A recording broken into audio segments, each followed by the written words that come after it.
बिस्मिल्लाहिर्रहमानिर्रहीम। अस्सलाम वालेकुम नाज़रीन, आप यूट्यूब चैनल देख रहे हैं। मैं इमरान ख़ान हूँ। इस्लामाबाद में 26 तारीख की सुबह है और सूरत हाल मैं आपके सामने रख देता हूँ। जो मुज़ाहिरीन की सूरत हाल है वो बहुत ख़राब थी। थोड़ी देर पहले हमने मनाज़र देखे कि लोग सड़कों के किनारे बैठे हुए हैं, वो दो दो दिन से जाग रहे हैं। बदतरीन शेलिंग का उन्होंने सामना किया है। पुलिस को या रेंजर्स को तो आराम करने का मौका मिलता है, वो शिफ्टों में काम करते हैं, लेकिन ये जो पाकिस्तानी है ये लगातार आ रहे हैं, इन्हें आराम करने का मौका भी नहीं मिलता।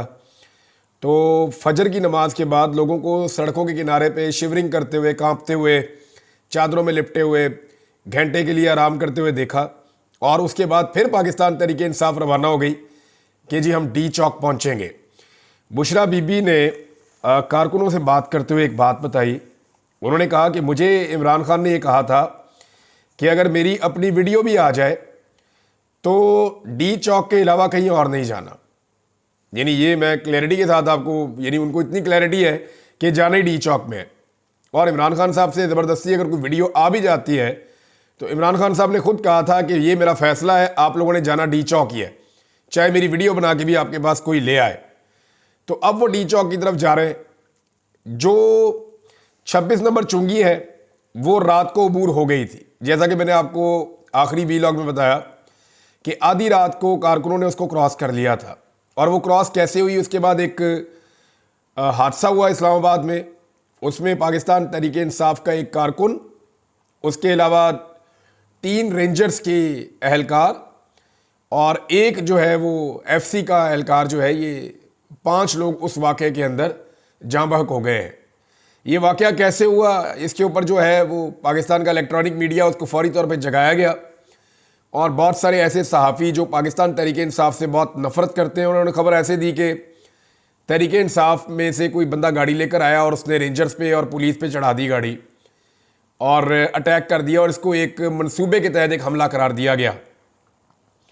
एक और सहाफ़ी जो पहले पैमरा के चेयरमैन भी रहे, अफसार आलम साहब, उन्होंने कहा जी कि तोड़ फोड़ हो रही है, चीज़ों को तोड़ा जा रहा है, हमले किए जा रहे हैं, मीडिया की गाड़ियों के ऊपर अटैक किया गया है। तो यहाँ पे जो बाकी सहाफ़ी उन्होंने कंफर्म किया जी मीडिया की गाड़ियों पे बिल्कुल अटैक हुआ है और कुछ तोड़ फोड़ भी हुई है, लेकिन ये जिस जगह पे हुई है वहाँ पे पाकिस्तान तहरीक इंसाफ का कोई बंदा अभी तक पहुँचा ही नहीं है।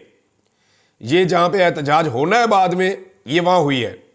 और ये नामालूम अफराद आए हैं, नकाब पहन के आए हैं, इनके हाथों में एक जैसे लोहे के रॉड थे और इन्होंने आकर ये एक्टिविटी की है। और जिन लोगों की गाड़ियाँ टूटी हैं उन्होंने खुद बताया है कि जनाब ये पाकिस्तान तहरीक इंसाफ से इन लोगों का कोई ताल्लुक नहीं है, ये कोई शरपसंद अनासर है और ये कोई फॉल्स फ्लैग किस्म की कार्रवाई कर रहे थे ताकि पाकिस्तान तहरीक इंसाफ पे डाली जा सके। देखिए, रियासत और रियासती इदारों को ये सोचना पड़ेगा कि कब तक अपनी आवाम के साथ लड़ना है। ये तो जो पॉलिटिकल पार्टी इस वक्त इक़्तिदार में है, जिनको बिठाया गया है, इनके पास मैंडेट तो है नहीं, उन्हें पता है वो बर्बाद हो जाएंगे।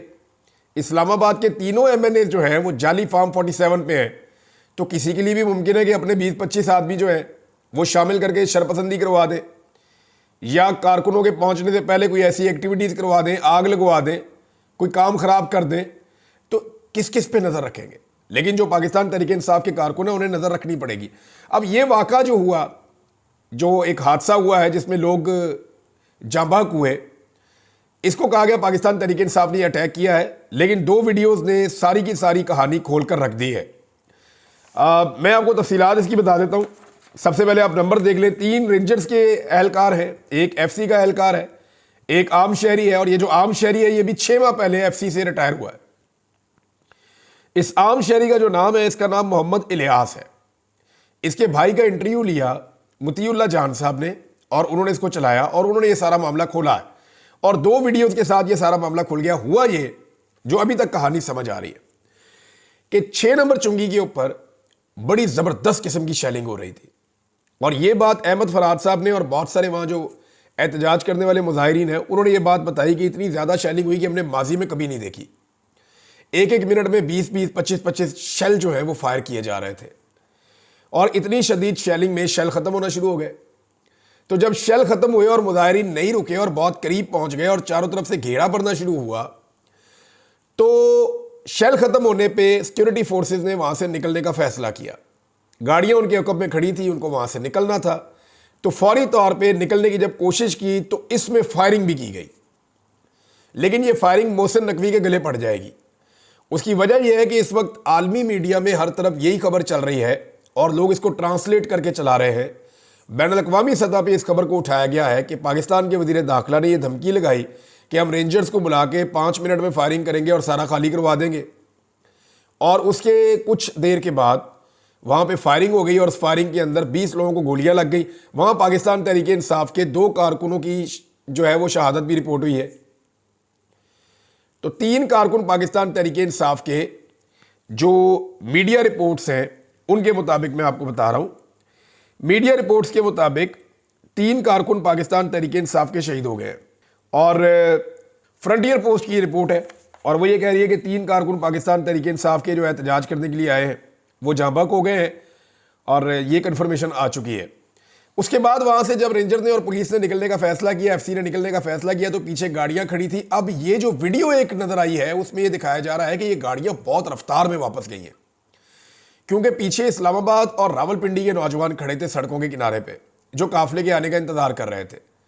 और वो कभी पत्थर मारते थे और उन्होंने सड़क के किनारे पे आगे भी लगाई हुई थी। तो ये पैनिक करते हुए निकले हैं और रास्ते में इन्होंने फायरिंग भी की है, जो फायरिंग की आवाज़ भी आ रही है। और कुछ शहरी जो है उसके अंदर बोल भी रहे हैं कि ये हम पे फायरिंग क्यों कर रहे हैं, ये कैसे फायरिंग कर सकते हैं।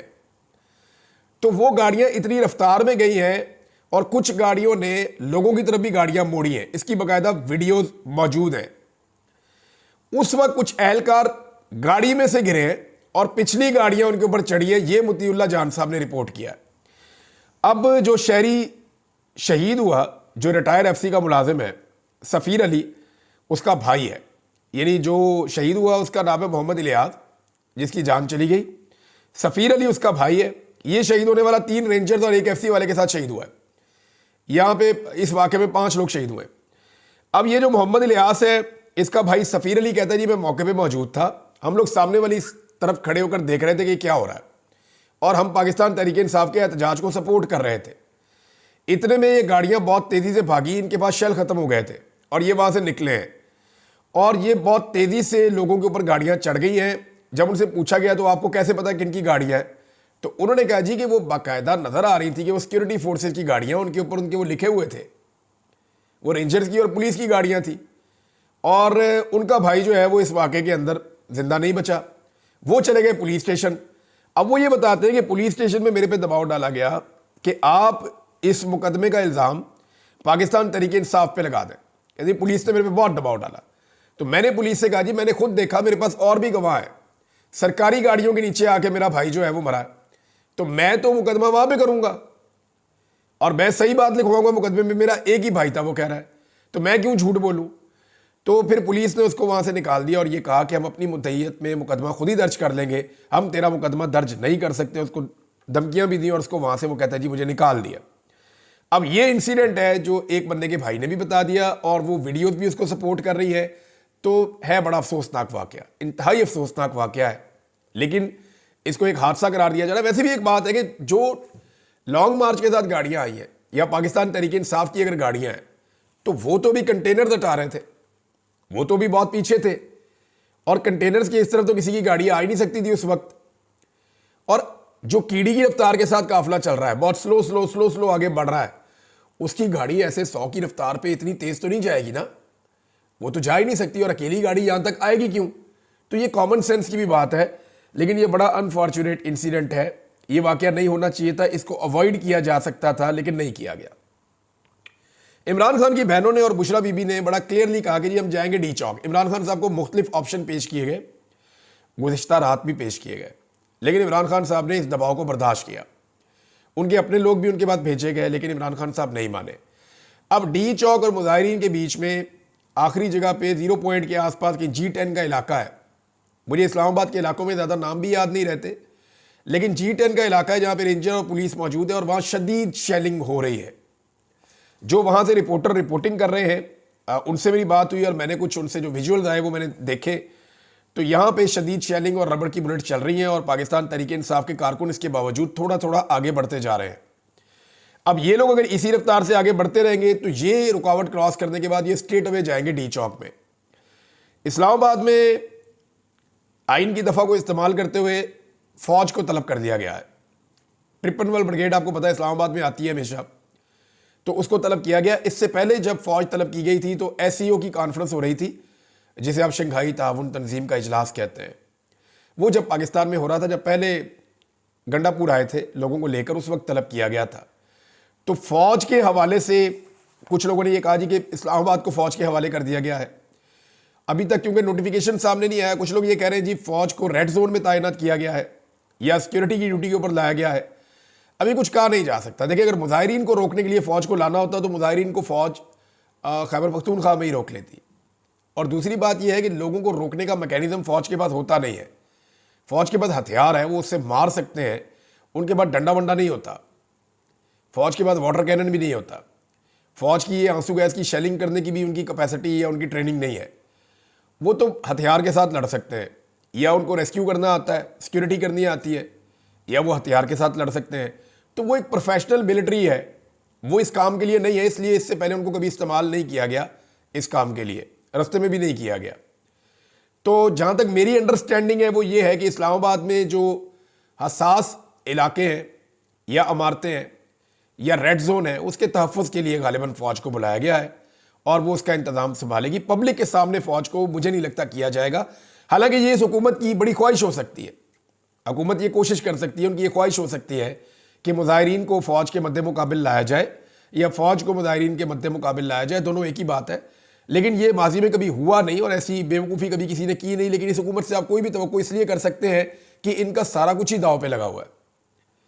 यानी इनको इस बात का आइडिया है कि दोबारा इलेक्शन जीत कर नहीं आएंगे, कम से कम 2 टर्न्योर तक तो 1-2 टर्न्योर तक तो नहीं आ सकते, जितनी इन्होंने गंद मार दिया पाकिस्तान की आवाम के साथ। पंजाब के अंदर लोग अब इनसे नफरत कर रहे हैं जितना इन्होंने जुल्म और जबर कर दिया है। तो PMLN का तो सारा कुछ ही दाव के ऊपर लग गया है। बुशरा बीबी ने अपने मुंह से कहा, कुछ साजिशी लोग ये कह रहे हैं और पार्टी के अंदर भी ऐसे लोग हैं कि इस्लामाबाद के बाहर धरना दे देते हैं, इस्लामाबाद से बाहर बैठ जाते हैं, इंतज़ार करते हैं। लेकिन बुशरा बीबी ने इस आइडिया को रद्द किया है। वो डी चौक में ही जाना चाहती हैं। उसका एक बड़ा सिग्निफिकेंस है। सबसे मेन चीज़ ये है कि इसको एक ज़िद के तौर पे बनाया गया डी चौक को। इस वक्त का जो पूरा निज़ाम है वो ये कह रहा है डी चौक में हम नहीं आने देंगे। इमरान खान ने जेल में बैठ के कहा कि डी चौक में हमने पहुंचना है। अब निज़ाम ने ज़िद लगाई हुई है कि जेल में बैठा हुआ एक आदमी, उसकी क्या औकात है कि वो कहे और सारे लोग डी चौक में पहुंच जाए। तो डी चौक की एक सिंबॉलिक हैसियत बहुत बड़ी है। अगर पाकिस्तान तहरीक इंसाफ के कारकुन डी चौक में पहुंचते हैं और वहां पे इकट्ठे हो जाते हैं तो इसका मतलब है पूरा पाकिस्तान फिर निकलेगा, लोगों का हौसला बुलंद हो जाएगा, लोगों की जुर्रत बढ़ जाएगी, लोग फिर चैलेंज करके निकलेंगे और बाकी लोग भी आएंगे। इस वक्त जो सूरत हाल है पंजाब की वो मैं आपको बता देता हूं। पंजाब से आने वाले काफिले अभी भी रास्ते में हैं, मजीद लोग भी निकल रहे हैं। इस्लामाबाद को टच किया है कुछ काफिलों ने, और ये जो ताज़ा दम लोग आ रहे हैं पंजाब से, ये भी इस एहतजाज का अब हिस्सा बन जाएंगे। रात को पंजाब के काफिले मुख्तलिफ जगहों पर रुके थे, अब वो आगे बढ़ रहे हैं और आहिस्ता आहिस्ता पंजाब के शहरी भी इस एहतजाज का हिस्सा बनते जा रहे हैं। मुझे लगता है ये टेस्ट मैच है, ये भी चलेगा। अगर आज का दिन पाकिस्तान तहरीक इंसाफ ने डी चौक में पहुंच के निकाल दिया तो ये जो आज की रात होगी इसमें कोशिश की जाएगी डी चौक पे एक बड़ा ऑपरेशन किया जाए और लोगों को यहां से निकाल दिया जाए। लेकिन उसमें नुकसान भी हो सकता है। तो हुकूमत को होश के नाखून लेने होंगे, क्योंकि पूरा आलमी मीडिया इस वक्त इसको कवर कर रहा है। मैंने देखा अल जजीरा को, BBC को, CNN को और TRT वर्ल्ड को, इसके अलावा तेहरान न्यूज़ ने इसको कवर किया है, यूरोप और अमेरिका के सारे मीडिया ने इसको कवर किया है, अरब मीडिया ने इसको कवर किया है, इंडियन मीडिया इसको कवर कर रहा है, रशियन मीडिया इसको कवर कर रहा है, चाइना भी इसके ऊपर नजर रख के बैठा हुआ है। तो ये आलमी सतह की खबर बन रही है। ये कोई नॉर्मल वाकया नहीं है कि कर्फ्यू जैसी सिचुएशन में लोग निकले और निकलकर अपने हदफ तक पहुंचे। जिन लोगों को गोलियां लगी हैं उसके ऊपर पाकिस्तान तहरीक इंसाफ में शदीद रद्द-ए-अमल है, सब उसकी मजम्मत कर रहे हैं और सबको मजम्मत करनी भी चाहिए। स्टेट फायरिंग अवाम के ऊपर नहीं करनी चाहिए। लोग निहत्ते हैं और लोग सिर्फ अपने सियासी मुतालबात लेकर आ रहे हैं और वो ये कह रहे हैं कि बेगुनाह इमरान खान जेल में कैद है, लिहाजा उसको रिहा किया जाए। जबकि इमरान खान के 3 मुतालबात हैं। वो ये कहते हैं जी मैंडेट वापस करो, 26वीं आईनी तरमीम वापस करो और जो बेगुनाह कैदी हैं उन सबको रिहा किया जाए। अलीमा खान ने कहा कि जी सिर्फ इमरान खान को नहीं, हमने बाकी सारे बेगुनाह कैदी जितने भी हैं उन सबको भी रिहा करवाना है और उनको रिहाई करवाए बगैर हम वापस नहीं जाएंगे। और एक बात जो पाकिस्तान तहरीक इंसाफ अब कह रही है और बार बार कह रही है कि अगर अब मुज़ाकरात होंगे तो इमरान खान की रिहाई के बाद होंगे। अब आज के दिन में इमरान खान साहब के रावलपिंडी वाला केस लगा हुआ है, अगर वहां पे इमरान खान साहब का मजीद रिमांड नहीं होता तो फिर आप चीज़ों को समझना शुरू करेंगे अब किस तरफ जाएंगी। और कल जो है वो लाहौर में इमरान खान साहब की 8 केसेस में जमानत लगी हुई है। अगर वहां पे इमरान खान साहब की बेल हो जाती है तो फिर आपको आइडिया हो जाना चाहिए कि निज़ाम ये समझ गया है कि इस आदमी को मजीद अंदर रखना निज़ाम के बस की बात नहीं है। यानी अगर ये एहतजाज ना होता तो मैं आई एम 100% श्योर कि पाकिस्तान तहरीक इंसाफ इस लेवल का एहतजाज ना करती तो कभी भी ये निज़ाम इमरान खान को जेल से बाहर नहीं आने देता। वजह यह है कि इस निज़ाम को इमरान खान के जेल से बाहर आने की सूरत में एक बहुत बड़ी शिकस्त नजर आ रही है जो इनके सर्वाइवल के लिए भी मुश्किल हो सकता है। लिहाजा इमरान खान साहब के बाहर आने का ये जो रास्ता है ये पाकिस्तान तहरीक इंसाफ की एक तरह से मजबूरी भी है।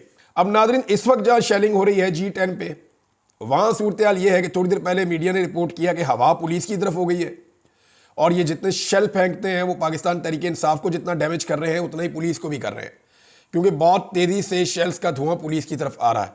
रिपोर्टर जो इसको रिपोर्ट कर रहे थे उनकी भी हालत ख़राब थी। G11 G10 ये इलाके क्रॉस होते चले जा रहे हैं। IG और जो पुलिस है वो अपने पुलिस वालों को बार बार बुला रहे हैं कि आगे आओ, आकर मुकाबला करो, लेकिन पुलिस की हिम्मत अब दम तोड़ गई है। रेंजर जो है वो भी अब तकरीबन शेल ख़त्म होने के बाद से लेकर अब तक जो सिचुएशन है वहाँ पे वो कितना मुकाबला करेगी, कारकुनों का मुकाबला नामुमकिन होता चला जा रहा है। फौज को तलब किया गया है जो कभी भी अवाम का मुकाबला नहीं करती, अवाम के मद्दे मुकाबले अपने आप को लाकर सामने खड़ा नहीं करती, वो सिर्फ शरपसंदों के लिए या हसास मकामात की हिफाजत के लिए वो इस काम के लिए इस्तेमाल होती है। अभी मैं कुछ कह नहीं सकता कि ये क्या करेंगे, लेकिन एक्चुअली वो इसी काम के लिए इस्तेमाल होती है। नाज़रीन, अमेरिका से ज़ुल्म खलीलदाद का एक और स्टेटमेंट आया। ये ट्रंप की टीम का हिस्सा है और ट्रंप के साथी हैं। वो ये कह रहे हैं कि shooting civilians for peacefully expressing there will disgraceful. वो मजम्मत कर रहे हैं जी कि जो ये फायरिंग की गई है सिविलियंस के ऊपर जो अपने एहतजाज कर रहे हैं अपने हकूक़ के लिए, ये ठीक नहीं है। और साथ ही उन्होंने जो कहा कि पाकिस्तानी मिलिट्री को उन्होंने मुखातिब करते हुए कहा कि जनाब इनका कोड ऑफ ऑनर जो है should not allow such violence against their own people, यानी लोगों के खिलाफ इस किस्म का पुरतशद्दुद मामला नहीं होना चाहिए। तो इससे आपको पता चलता है कि जो मौजूदा ट्रंप एडमिनिस्ट्रेशन आने वाली है अमेरिका में हुकूमत में, उनके दिमाग में क्या चल रहा है और वो इस सारे एपिसोड को कैसे देखते हैं। अब वो इसको देख रहे हैं इस अंदाज में कि जैसे पाकिस्तान के अंदर it's not between the government and the people, वो इसको मिलिट्री एस्टेब्लिशमेंट और अवाम के बीच की कोई चीज़ समझ रहे हैं या पॉलिटिकल पार्टी के बीच की कोई चीज़ समझ रहे हैं। तो ये उनकी अंडरस्टैंडिंग इस तरफ जा रही है। अब यहाँ पाकिस्तान में कुछ बड़े अहम फैसले अब करने होंगे, वरना आने वाला वक्त बड़ा मुश्किल होता जाएगा पाकिस्तान के लिए। अब तक के लिए इतने, अपना ख्याल रखिएगा, अपने इस चैनल का भी। अल्लाह हाफ़िज़।